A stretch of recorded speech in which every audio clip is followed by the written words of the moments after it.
মুস্তাফিজকে নিয়ে কোনো ছাড় দিল না বিসিবি। গত দুদিন ধরে আইপিএলে মুস্তাফিজের এনওসি নিয়ে চলা কানাঘুষাটা পরিষ্কার হলো বোর্ড থেকেই।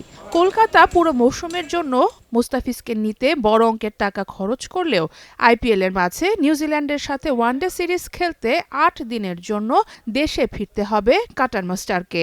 মুস্তাফিজকে আমরা এনওসি দিয়েছি পুরো আইপিএলের জন্য, শুধু নিউজিল্যান্ড সিরিজে যে টি-20 যেই 3টা ম্যাচ থাকবে সেখানে, ওডিআই যে 3টা ম্যাচ থাকবে সেখানে ও জাতীয় দলের পক্ষে খেলতে চলে আসবে। ওটা নিশ্চিত করাটা আমাদের জন্য জরুরি যে ওখানে যেন আমরা আমাদের পূর্ণ শক্তি দিয়ে খেলতে পারি, সে কারণে এই সিদ্ধান্তটা নেওয়া। আমরা সব হিসাব কিতাব করে দেখেছি যে প্লাস মাইনাস করে যে ওর প্রেজেন্সটা আমাদের জন্য জরুরি। আমাদের এক্সিস্টিং যেই স্ট্রেংথ আছে সেখানে ও থাকলে সেটা আরো বেশি শক্তিশালী হয়, সেই বিবেচনায় এটা করা। অন্যদিকে দরজায় কড়া নাড়ছে টি-20 বিশ্বকাপ।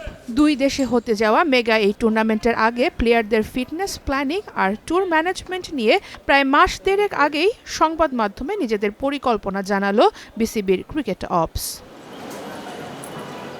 টি-20 বিশ্বকাপের উদ্বোধনী দিনেই ওয়েস্ট ইন্ডিজের বিপক্ষে মাঠে নামবে বাংলাদেশ। 7 ফেব্রুয়ারির ওই ম্যাচের আগে ইন্ডিয়ার কন্ডিশনে মানিয়ে নিতে 28 জানুয়ারি দেশ ছাড়বে টাইগাররা। মূল টুর্নামেন্ট শুরুর আগে আইসিসির নির্ধারিত ফিক্সচারে লিটনরা খেলবেন দুটি প্রস্তুতি ম্যাচও। আমরা দুটো প্র্যাকটিস ম্যাচ খেলছি বিশ্বকাপের ইমিডিয়েট আগের, একটা নামিবিয়ার সাথে এবং একটা আফগানিস্তানের সাথে। সো বেঙ্গালুরুতে আমরা 28 থেকে চলে যাব আইসিসির মূল পিরিয়ড শুরু হওয়ার আগে। বিশ্বকাপের আগে জাতীয় দলের ব্যস্ততাটা বিপিএল ঘিরেই। মেগা ইভেন্টের আগে আর কোনো আন্তর্জাতিক সিরিজ না থাকায় এই ফ্র্যাঞ্চাইজি লিগকে কেন্দ্র করেই সব প্ল্যান করছে বিসিবি। প্লেয়ারদের ফিটনেস নিয়ে তাই আলাদাভাবে ভাবছে বোর্ড।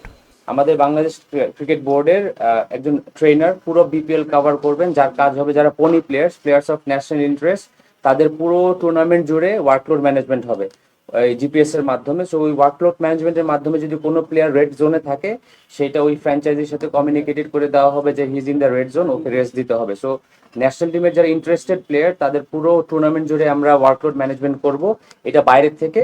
এবং বাংলাদেশ ন্যাশনাল টিমের ফিজিও এবং ট্রেনাররা সার্বক্ষণিক ওই টিমের ট্রেনার এবং ফিজিওর সাথে এই জিনিসটা নিয়ে কোঅর্ডিনেশন করতে থাকবে। সারা মাহবুব, স্টার নিউজ।